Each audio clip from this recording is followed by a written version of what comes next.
Oui, bonjour. Donc, un petit vidéo pour vous montrer ce qu'il faut faire après avoir téléchargé le logiciel Le Psy version 3.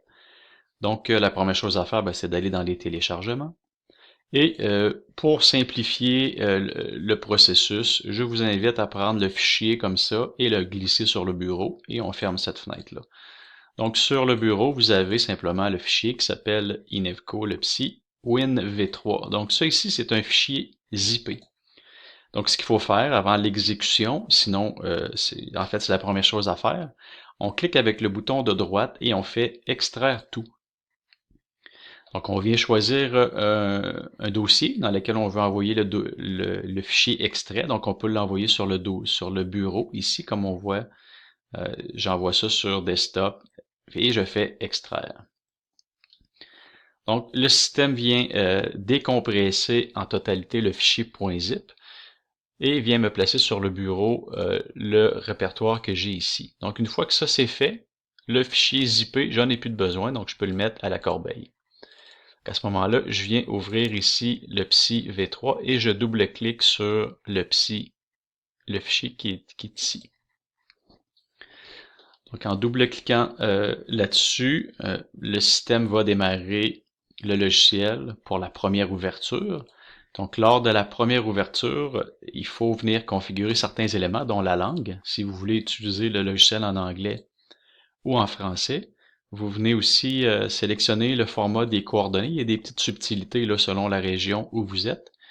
Vous venez mentionner le format de la date, la devise, et si vous voulez mettre la devise avant ou après pour les symboles monétaires. Donc ensuite, le système vous demande simplement de venir créer un nom de compte. Donc le nom du compte, c'est ce que vous allez devoir écrire à chaque fois que vous allez ouvrir le logiciel. En fait, le système va vous demander le mot de passe parce que le nom de compte va s'indiquer de façon automatique. Donc on clique sur ici, je viens voir les conditions d'utilisation, je prends le temps de lire ça et je viens cliquer sur ça ici et je fais confirmer le compte. Donc là j'ai un petit message qui me dit de bien me rappeler de mon nom d'utilisateur et de mon mot de passe. Donc un coup que c'est fait, j'arrive dans cette fenêtre-là. Donc la fenêtre qu'on vient de voir, on ne la verra plus jamais parce que notre compte est configuré. La fenêtre dans laquelle on se retrouve ici, vous allez la voir à chaque fois que vous allez ouvrir le logiciel, tant et aussi longtemps que vous n'aurez pas entré de clé d'activation. Donc, pour essayer le nom qui est ici va être aussi modifiable là, tout le long de la période d'essai. Lorsque la période d'essai va être complétée, le nom ne sera plus modifiable puisque c'est le nom qui va s'afficher sur les reçus et sur les différents formulaires.